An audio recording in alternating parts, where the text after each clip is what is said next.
This is episode 202 of Zen and the Art of Real Estate Investing with my guest, Luke Carl. Luke is the co-founder and the education and self-management specialist at the Short Term Shop.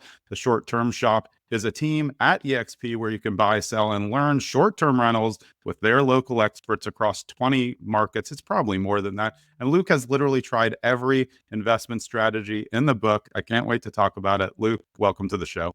My pleasure. My pleasure. Great to be here. Yeah, excited to talk to you. As I was telling you, I've seen you and your wife Avery on stage before and was really blown away with the knowledge that you have built up over the years, because you only really started in 2012 with real estate, right? 2012. I was 32 years old. Yeah. 44 now. And it seems like a blink of an eye to get from there to here, you know? Yeah. Well, what led you into real estate? Because obviously at 32, it wasn't your first choice. How did you end up there? Very similar story that you hear a lot of times. I kind of fell into it. I have always been an entrepreneur my whole life. Never really had like a quote unquote day job, as you can tell by looking at me. I mean, day jobs look different now, so it would work now, but maybe not back 20 years ago. They do. Yeah. Now today, you can be anybody you want to be, but back then you couldn't. Yeah. And at a young age, I moved to New York City from a tiny little town in Nebraska. I was like 20, just turned 21. And I ended up in the bar business. I owned a bar in Manhattan by the age of 25, which is a very long story in itself. Coming from nothing, my family was very normal. You know, my dad's a Vietnam vet, and he ended up being a postal service employee his whole life. And and I moved to the big city, and it's exactly what you hear, like Frank Sinatra song. You know, if you can make it here, you can make it anywhere. So I was 25 years old. I owned a 25% of a bar in Manhattan, and it just kind of fell in my lap. I was really good at that business. I understood it, and it worked well for me. And my boss that I was working for owned several bars in the same neighborhood.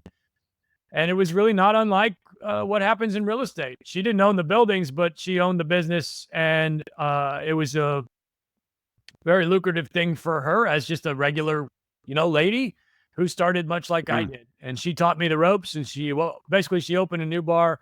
I was her sweat equity. She said, I need a managing partner on this new bar. Would you be interested? Long story short, we opened a new tiny little bar not far from Wall Street and Manhattan, which was nowhere near Wall Street, but I brought that up for the financial purposes because I'm going to come back to that. Several years ago, a few years go by, 2008 happens, Wall Street crashes. Next thing I knew, my bar was the most popular place on the planet because we had cheap drinks and nobody had a job, So I started there, and then we eventually moved to the land of the free, which is this outside of New York City, and I was able to buy real estate, and we bought a house to move into, and that's where it started. And I just instantly fell in love with the process of buying the home and wanted more, and eventually realized that it was the actual owning of the property, the purchasing of the property that I was most interested in. Went down many roads through this whole thing. My very first thing was a home inspector. I went to home inspector school. Quickly realized that wasn't going to work for me, and then just kept going down that rabbit hole until I finally landed on being a landlord, and realizing after years of doing it that I was pretty damn good at it. So it's just, the story continues from there. How did you end up getting to short term? Because that's really what you guys have perfected over the last several years. The short term thing it just kind of happened. We lived in Tennessee. We moved from New York City to outside of Nashville, and this was a period of time where Nashville was getting to the point where it was seemed like it was doubling in price every 6 months. Yeah. And it really kind of was, and we didn't really like the real estate scene in Nashville. We felt that I still feel that there's a little bit of too much slimy stuff going on there because of all that huge equity that was injected into the town by the popular. And so I think people that live there, especially during that period of time, almost assumed that if you buy real estate, you get free money after 3 years. Right. And Appreciation forever with no cap. yeah, and we knew otherwise, having lived in many other places. Although the place that Avery lived for the longest period, other than Nashville, was Austin. And the same thing happened there, Exactly. Even worse. Yeah. So we were part of we had taken part in that huge appreciation in Nashville. We had bought our first rental property there, and then very soon we got priced out. So we just looked at the next closest place to buy a rental house that you could make a buck or two, and it would happen to be the Smokies. And Avery's from the South and had very, very large experience in the area and going there her whole life. And so we just kind of fell into it. Honestly, it was a lot of luck, right place at the right time. Airbnb was brand new. I've been on Airbnb since 2011, which is really kind of basically when it started. Yeah. And she said, they got these cabins in the mountains, and we'd been going to the mountains all the time and loved every minute of it. And it just kind of happened where she said, why don't we just go buy one of these things and see what happens? And at the time, none of the properties out there were on Airbnb because it was so new. Nobody really knew to do that. And so we were early adopters in that, and it worked.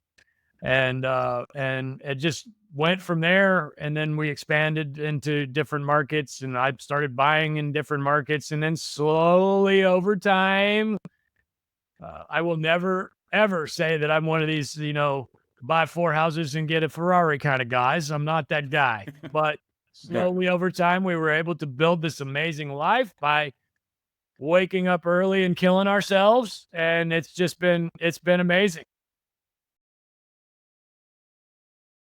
I think there's a lot of people with a lot of money getting into the high amenities game. Whereas the way that I think of myself as a consumer is I'm going to get away from it all. I'd like a few things to play around with. I like when there's stuff to do, but I'm really there for the atmosphere and to kind of stay away and the privacy. Is that more what you guys are focused on when you're saying you don't really need all the bells and whistles? You need the location.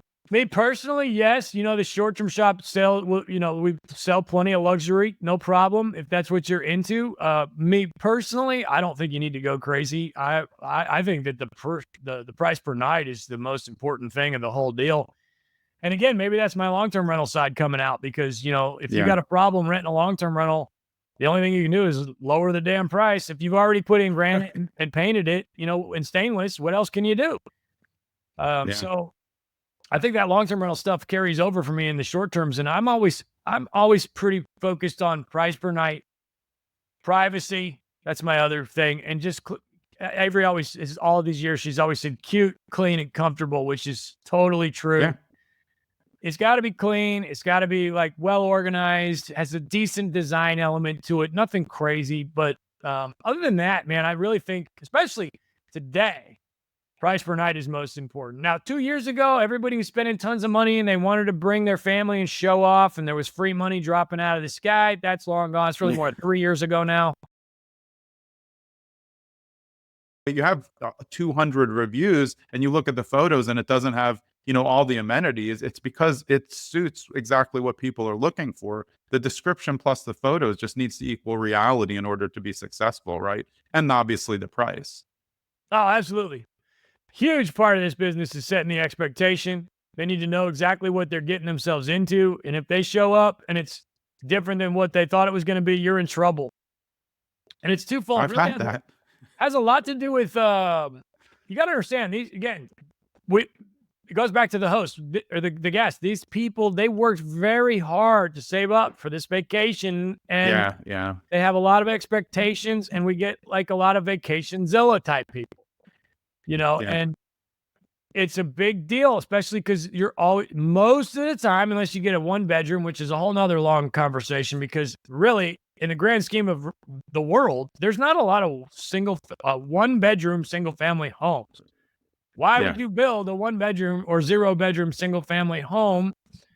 It's pretty rare. Usually it's going to be a condo, townhouse, that kind of thing. Yeah. But in a vacation town, depending on the vacation town, they're fairly common because of the honeymoon situation. So different story, but let's get into it. Most of the time you are bringing more than one family. That's kind of the whole point of short-term rental, as opposed to a hotel room. And somebody within that organization is going to be grumpy and complaining to the person that booked it if everybody's not made fully aware of exactly what they've just gotten themselves into. So setting the expectation is huge.